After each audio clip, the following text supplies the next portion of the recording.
Selamat pagi, Mbak. Selamat pagi. Perkenalkan, saya Ibu Danlia. Saya yang tugas pada pagi hari ini ya, Mbak. Mbak tidak usah khawatir, tidak usah takut. Di sini saya akan menjaga privasi Mbak dengan cara menutup pintu dan jendelanya dengan aman. Baik, dengan Mbak siapa?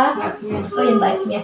Ada yang bisa saya bantu, Mbak? Saya mau minta pemeriksaan tambahannya apa aja, Ibu? Oh ya, menikah ya, Mbak. Terus pengen tahu pemeriksaan tambahan pada pranikah itu apa aja ya, Mbak? Baik, di sini saya akan menjelaskan maksud dan tujuan saya untuk memberikan konseling terkait pemeriksaan tambahan pada pranikah, yaitu pemeriksaan tambahan yang dilakukan untuk mengetahui kesuburan dari masing-masing calon pengantin baik pria maupun wanita ya, Mbak. Di sini pemeriksaan tambahannya ini meliputi ada pemeriksaan semen, ada pemeriksaan suhu basal tubuh, pemeriksaan lendir serviks, pemeriksaan tes sperm, dan juga pemeriksaan uji pasca semen. Yang pertama ini ada pemeriksaan semen, yaitu pemeriksaan menggunakan laboratorium yang bertujuan untuk mengetahui kualitas air mani pada seorang pria. Ini untuk cara pemeriksaannya akan diberikan tabung yang steril. Ini untuk menampung spermanya dan dikeluarkan melalui masturbasi. Dan selama masturbasi ini dianjurkan untuk tidak menggunakan pelumas karena pelumas dapat mempengaruhi hasil dari sperma tersebut. Lalu sperma ini akan diperiksa di laboratorium. Jika laboratorium dan rumah calon suaminya mbaknya ini dekat, bisa langsung dikumpulkan di rumah lalu dibawa ke laboratorium. Dan di saat perjalanan pada tabung ini jangan sampai terkena sinar matahari dan dianjurkan untuk selalu dekat di suhu tubuh calon mbaknya. Ini untuk hasilnya dapat diketahui dalam 1 hari. Untuk nilai normalnya ini dapat bervariasi tergantung dari antar labnya yang memeriksa. Selanjutnya ada pemeriksaan suhu basal. Suhu basal ini adalah suhu mbaknya di pagi hari sebelum bangun dari tempat tidur dan juga sebelum melakukan aktivitas. Tujuannya ini untuk bisa mengetahui ovulasi berlangsung secara normal ataupun tidak. Untuk cara pemeriksaannya ini menggunakan termometer suhu basal tubuh kalau bisa ya, Mbak ya. Soalnya kalau menggunakan termometer yang biasa ini hasilnya kurang akurat. Lalu siapkan diagram. Diagram ini bisa didapatkan oleh dokter kandungan atau bisa dibuat sendiri. Letakkan temperatur suhu basal tersebut ini di samping tempat tidur. Lalu lakukan pengukuran sebelum beranjak dari tempat tidur. Sebelum bicara, sebelum makan atau minum, ataupun sebelum berhubungan seksual. Lalu termometer ini dimasukkan ke mulut atau ke dubur selama 5 menit. Untuk hasilnya ini dicatat di lembar grafik, itu akan terlihat suhu basal tubuh dengan jarak suhu 0,1 derajat Celcius setiap harinya. Selanjutnya ini ada pemeriksaan lendir serviks. Untuk sebelum pemeriksaan lendir serviks ini harus mengenali karakteristik lendir serviksnya mbak tersebut. Pelajari dulu lendir serviks yang sepanjang siklus menstruasi dan juga ovulasi agar bisa lebih efektif lagi.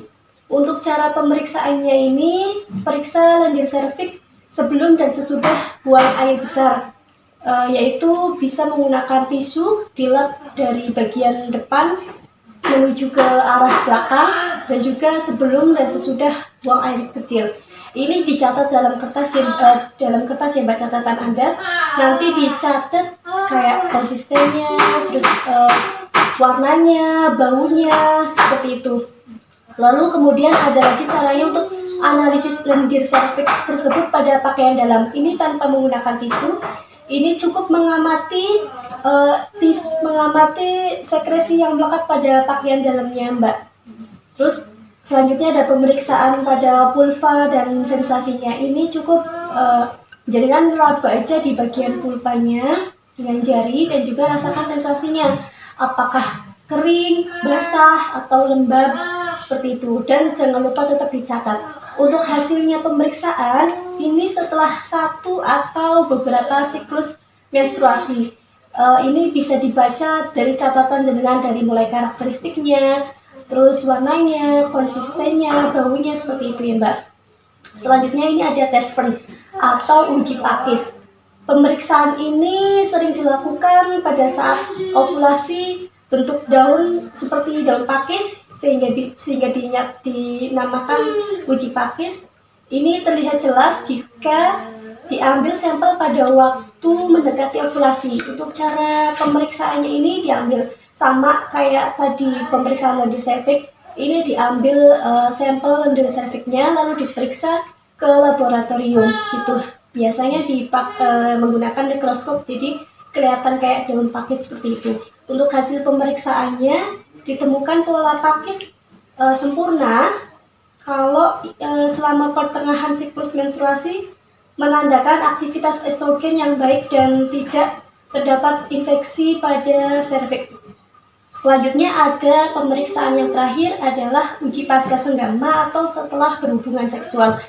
Ini untuk mengetahui kemampuan tembus spermatozoa untuk menyerbu lendir serviks. Untuk cara pemeriksaannya, yang pertama itu dianjurkan untuk melakukan hubungan seksual di rumah dan setelah 2 jam datang ke rumah sakit untuk pemeriksaannya. Lalu lendir serviks dilakukan pemeriksaan jumlah spermatozoa yang ada di lendir tersebut. Untuk hasilnya ini masih mendapatkan kesepakatan dari para ahli atau belum bisa dinyatakan hasilnya seperti itu. Dari yang sudah saya jelaskan, ada yang ditanyakan, Mbak? Tidak ada. Baik, jika tidak ada yang ditanyakan, saya yang akan bertanya pada Mbak Ira. Untuk pemeriksaan tambahan tersebut, coba salah satunya apa, Mbak?